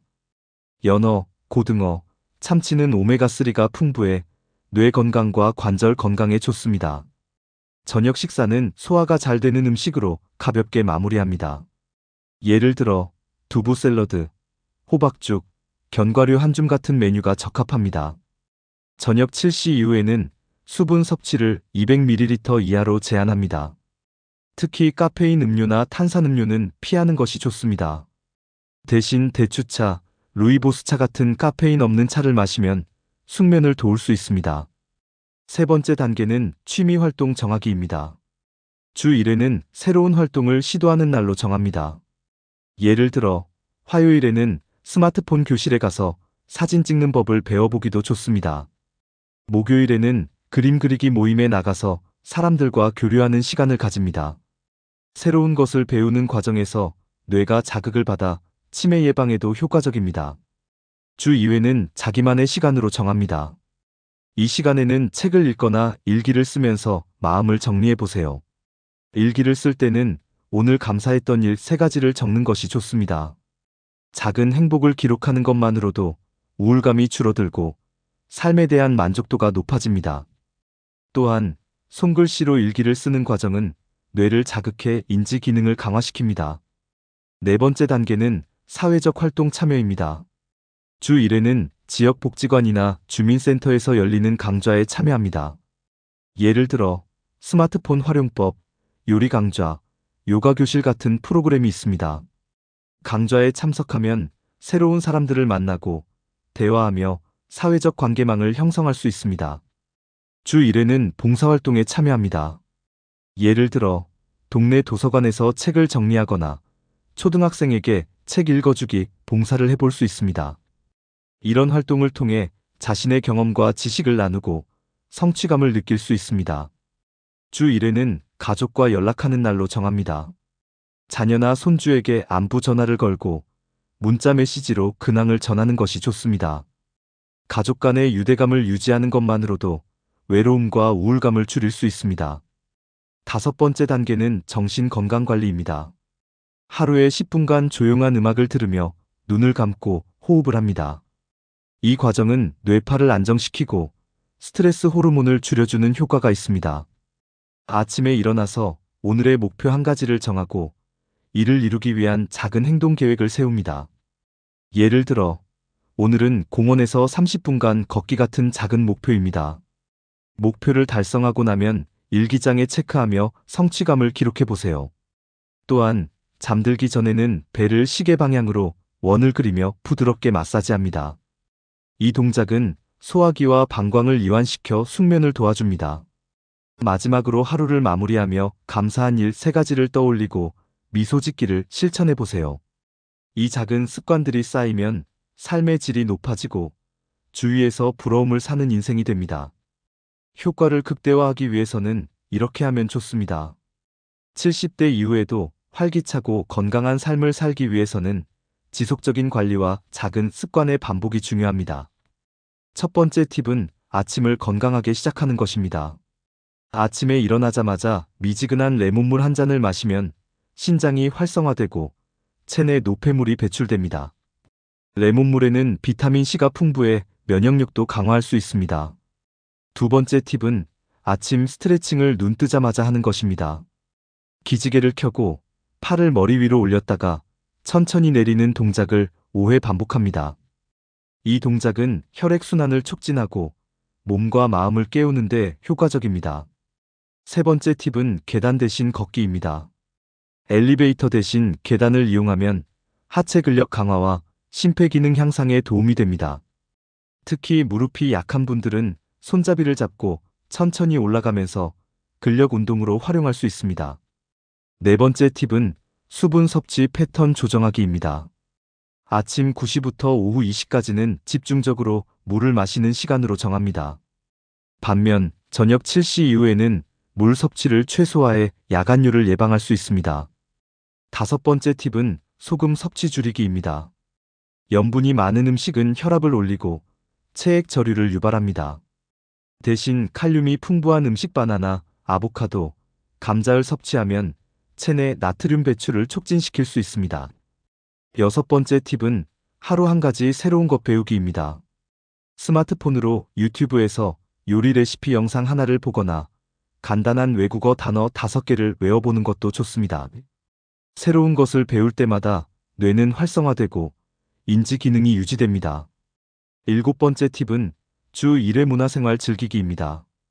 가까운 공원에 산책을 나가거나 지역 도서관에서 무료 강의를 듣는 것도 좋은 방법입니다. 노인복지관에서 제공하는 무료 영화 상영회에 참여해도 새로운 사람들과 소통할 기회가 됩니다. 여덟 번째 팁은 손끝 자극하기입니다. 뜨개질, 십자수, 수공예 같은 손작업은 뇌의 전두엽과 두정엽을 자극해 치매 예방에 효과적입니다. 또한 손끝을 자극하면 혈액순환이 개선되고 신경계가 활발해집니다. 아홉 번째 팁은 주 1회 반신욕하기입니다. 따뜻한 물에 15분 정도 반신욕을 하면 긴장된 근육이 풀리고 스트레스가 완화됩니다. 물에 소금을 한 스푼 넣으면 혈액순환이 촉진됩니다. 열 번째 팁은 취침 전 발 마사지를 습관화하는 것입니다. 발바닥에 신장, 방광 반사구를 꾹꾹 눌러주면 밤사이 야간류가 줄어드는 효과가 있습니다. 11번째 팁은 주 1회 대청소하는 날 정하기입니다.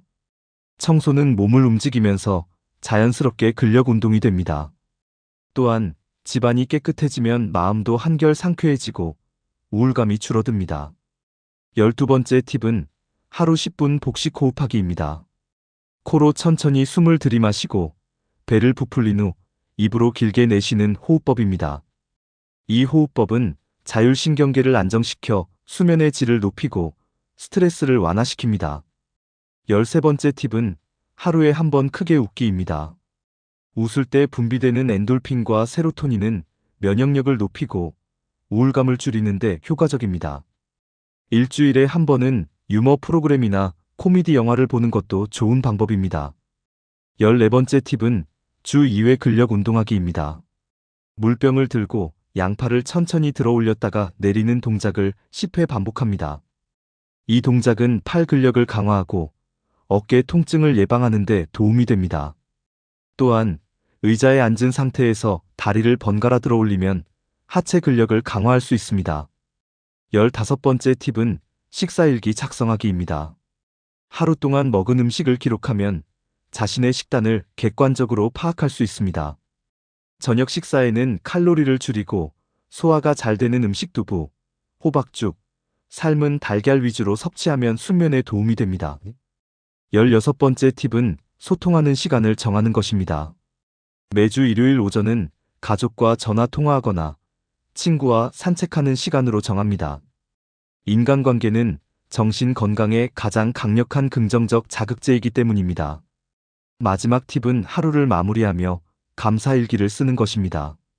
오늘 공원에서 예쁜 꽃을 봐서 기분이 좋았다. 손주가 전화해줘서 너무 반가웠다. 작은 일이라도 기록하면 마음이 따뜻해지고 긍정적인 마음가짐이 형성됩니다. 나이가 들어가면서 주변에서 부러움을 받는 사람들, 그들은 결코 특별한 사람들이 아닙니다. 그저 매일 조금씩 자신을 돌보고 작은 습관들을 꾸준히 실천해온 사람들일 뿐이죠.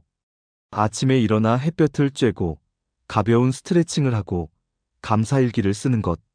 이 작은 행동들이 쌓이고 쌓여 70대 이후에도 활기차고 건강한 삶을 살 수 있는 비결이 됩니다. 오늘부터 여러분도 시작해보세요. 아침 10분 스트레칭부터 하루 한 번 가족에게 안부 전화하기, 잠들기 전 감사일기 쓰기. 지금은 사소해 보이지만 이 작은 실천들이 쌓이면 삶이 얼마나 달라질지 상상해보세요. 나는 이제 늙었어라는 생각 대신 오늘 하루도 새로운 시작이야 라고 생각해보는 것. 긍정적인 마음가짐이야말로 나이보다 젊고 활기찬 삶을 만드는 첫걸음입니다. 오늘의 영상이 도움이 되셨다면 구독과 좋아요, 알림 설정까지 꼭 눌러주세요. 앞으로도 중장년층을 위한 생활습관 개선 팁과 건강관리법을 꾸준히 전해드리겠습니다. 오늘도 편안하고 행복한 하루 되시길 바랍니다. 시청해주셔서 감사합니다.